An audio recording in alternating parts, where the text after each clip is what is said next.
Hey, welcome back to the Six Figure Mastermind. Psyched to have you on today. You're going to be blown away at what some pro Instagrammers are doing to improve the overall look of their entire feed. So stay tuned because I'm going to give you the pro secrets.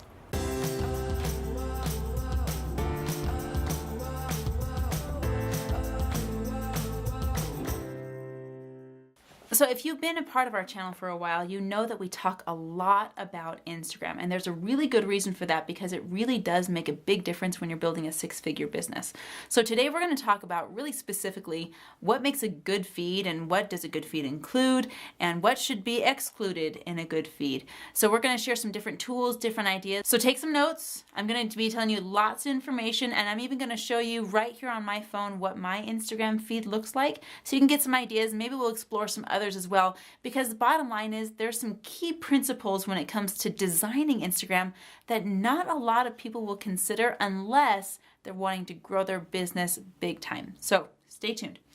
Let's check these out. We've got my Instagram feed right here. Now I'm right on Instagram and I'm on my travels blog. Now this is a blog or an Instagram that I post to quite frequently. I travel a lot. I love to do photography. I also love to give tips and tricks on traveling on a budget.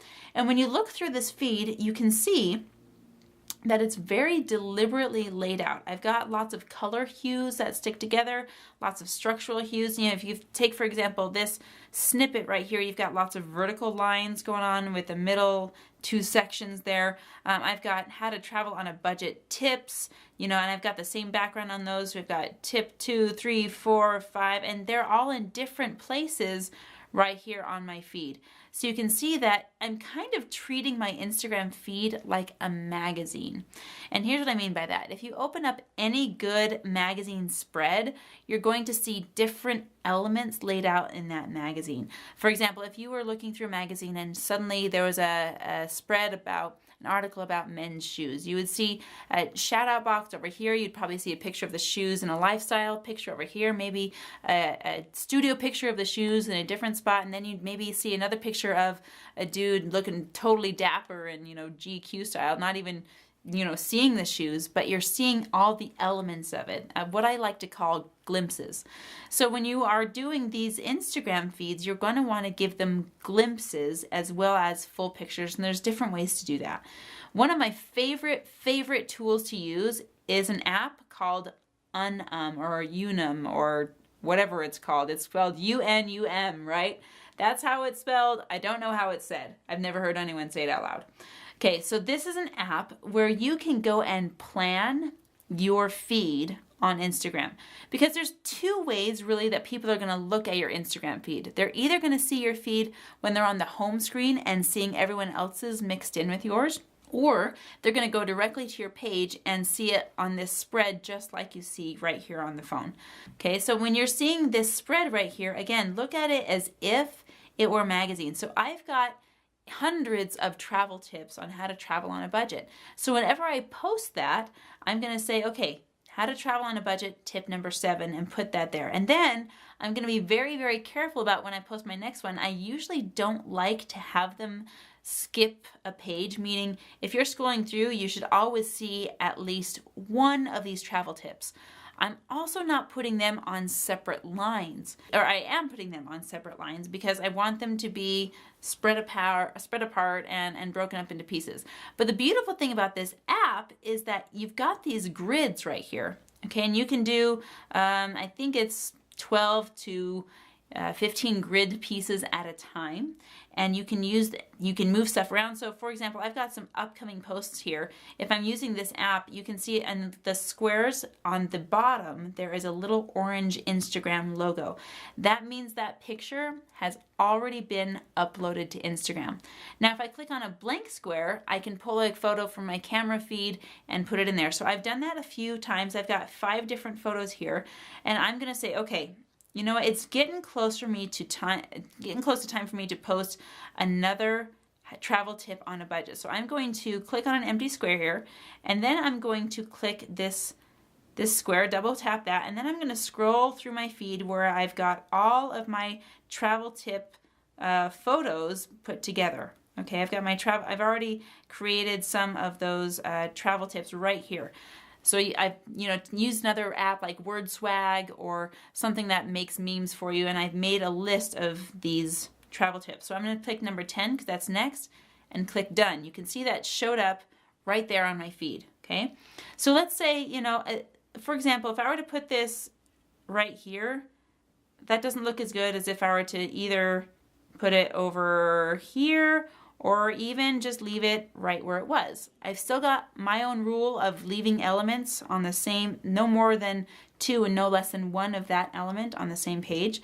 But I've got a couple images here. I've got on the top, I've got a yellow color and more of a yellow color, and right under that, another yellow color. And I'm like, I really don't like the way that looks all bunched together. It needs to be spread out. It feels heavily weighted, right?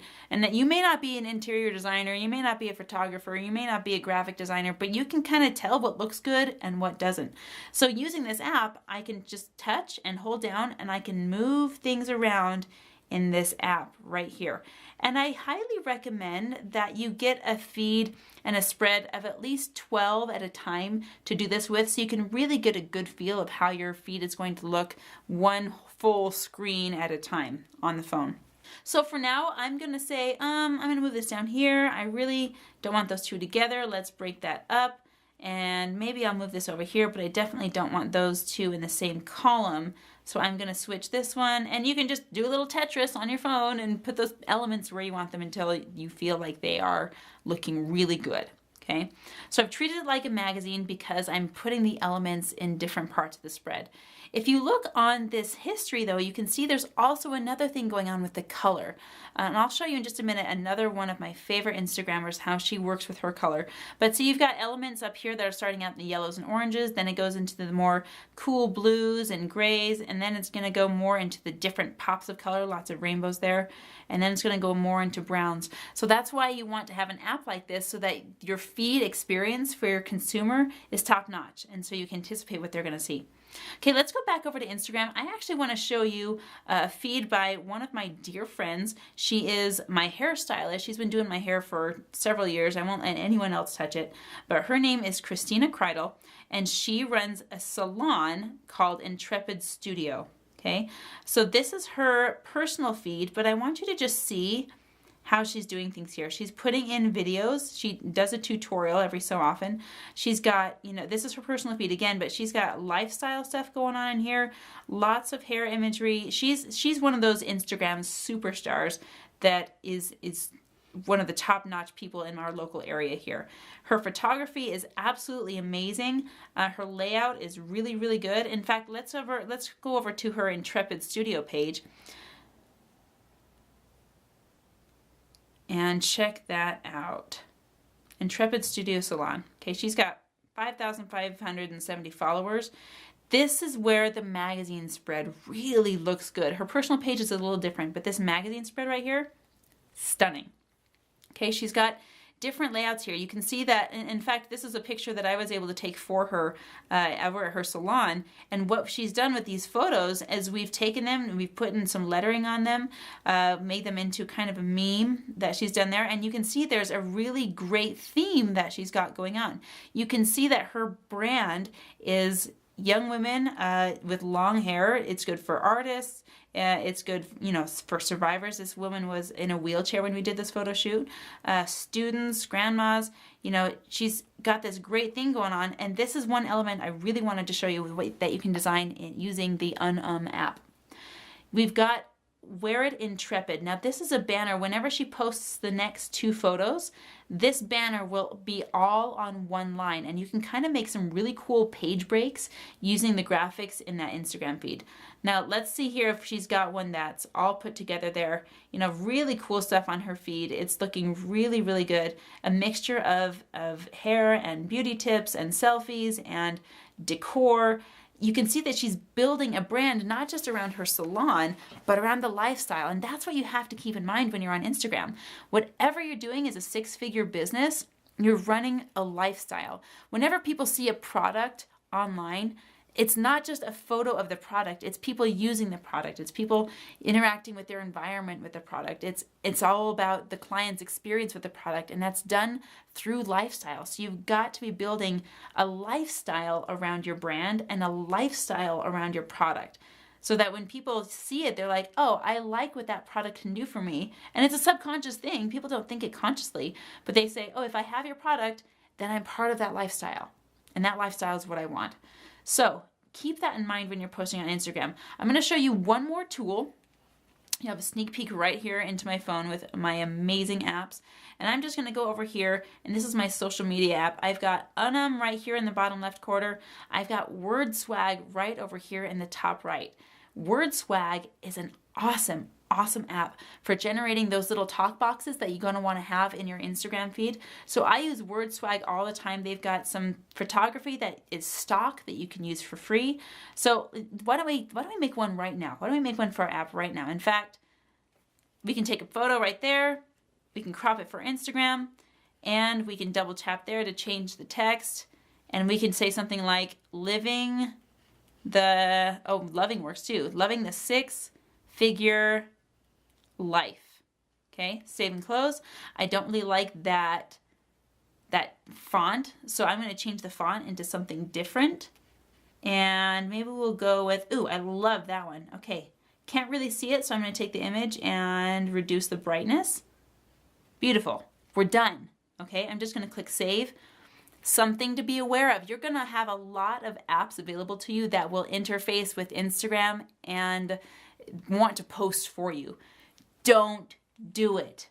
I'm telling you, Instagram will see that you're posting from a third-party app and they will bury your post, because just like Facebook, Instagram wants people to stay on Instagram. So if it has any metadata, even any data that you're not seeing that it got posted from another site, Instagram wants original content. So you can see on the top here, you can share it on Instagram. Don't do it. Go from your camera roll, okay? So I'm going to go into and I'm going to click on that box. I'm going to go find the picture I just created, put that in that box right there and say, okay, there it is. I think I want to put it right here so the colors look good when I upload more photos. Then when it's time to post, don't use to post. You can write your whole layout and your comments and everything on there, and you can see when I click on a picture, you can do a lot of things on it. You can push it out to Instagram. You can get a preview on it. You can preview all of your hashtags and your captions and all of that. But when it gives you the option to post, stay away. Don't do it. It will get buried, all right? So post organically from your phone. If you've built all of your hashtags and your comments and your captions in the app, just copy and paste it and put it in your description for Instagram. In fact, I highly recommend that. Just don't post directly from your helper apps. I'll call those helper apps, okay? Keep it organic, keep it posted to Instagram, and do some homework. Go look through your favorite Instagram feeds. In fact, go look through some magazines. Do it the old-fashioned way. Copy and paste, R&D, rip off and duplicate, and create a stunning Instagram feed without any design education, without any college degree in interior design or graphic design. You can create a stunning, lovely feed that people will come back for more with. Okay, do you see how simple and yet how powerful it can be to look at your feed as a whole package deal? Not just one photo posted at a time, but something that looks appealing from start to finish. You don't have to be a graphic designer, you don't have to be a coder, you don't have to do professional anything to have a really nice looking Instagram feed. Well, tell me what you think below. Send me a comment or a question if you want to see more about Instagram, or you have other questions pertaining to your six-figure business. Hit the subscribe button. I'll see you tomorrow.